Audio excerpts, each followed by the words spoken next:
এটা হচ্ছে বহরমপুরে যেদিন গিয়েছিলাম সেই দিনের ব্লগ। নমস্কার, আমি স্বাগত জানাই সকলকে আমার এই মিনি ব্লগে।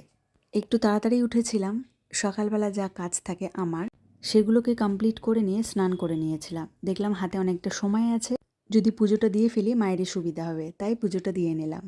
এবারে ছেলেকে খাওয়াবো, নিজে খাবো, তারপরে বেরিয়ে যাব বহরমপুরের উদ্দেশ্যে। ছেলেকে খাওয়াতে গিয়ে আমি একটা ভিডিও বানিয়েছিলাম।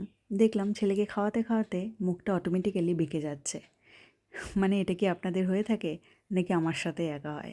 মানে আমি যখন খাওয়াতে যাচ্ছি অটোমেটিক্যালি আমার মুখটাও হাঁ হয়ে যাচ্ছে বা মুখটা বেঁকে যাচ্ছে। খুব হাসি পেল, সেই জন্য ক্লিপিংটা রাখিনি। খাওয়ানো নিয়ে মনে পড়লো একটা কথা। মা যখন আমাদের ছোটোবেলা খাইয়ে দিত, গোটা মুখে এঁঠো লেপে দিত।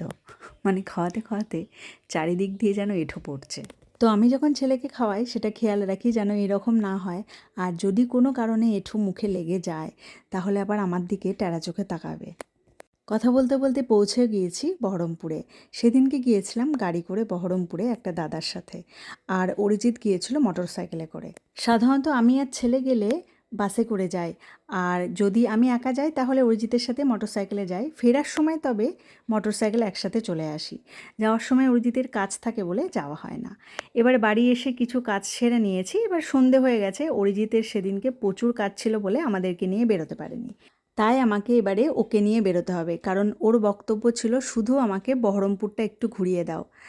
তাই ভাবলাম মলে নিয়ে যাই। তো মলে নিয়ে গেছিলাম, তখন তো এটা ওটা নেয়ার আবদার করছিল। ওই জন্য আমি বলেছিলাম যে তুই পছন্দ করে রাখ, তোর বাবাকে নিয়ে এসে যা যা পছন্দ সেগুলো কিনে নিবি। তো যেটা কেনা হয়েছে সেই ভিডিওগুলো তো আগে দিয়েই দিয়েছি। এটা হচ্ছে সেই ভিডিওটা যেই ভিডিওতে ও আমাকে পাগল করে দিচ্ছিল কোনটা ছেড়ে কোনটা নেবে। আর এখানে অবশ্য আকর্ষণীয় বিভিন্ন ধরনের জিনিস ছিল নেওয়ার মতো। এবারে মল থেকে বেরিয়ে চলে এসেছি। ঠাকুরের কিছু জিনিস কেনার ছিল সেই দোকানে।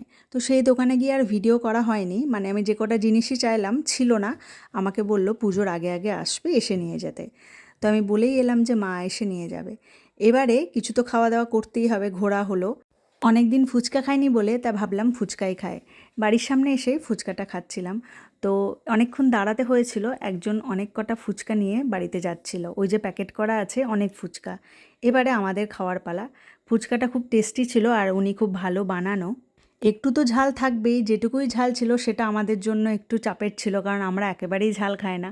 তো আমি আর ছেলে মোটামুটি ছুটতে ছুটতেই কুলফির দোকানে চলে এলাম, দিয়ে কুলফিটা খেয়ে একটু শান্ত হলাম। কোনো রকম ঝাল খাবার খেলে ঝালের সাথে সাথে গরমও লাগে, সেই জন্য কুলফিটা খেয়ে একটু ভালো লাগছিল, গাটাও একটু ঠান্ডা হলো। ব্যাস খাওয়া দাওয়া করে বহরমপুর ঘুরে দুজনা মিলে চলে এলাম ঘরে।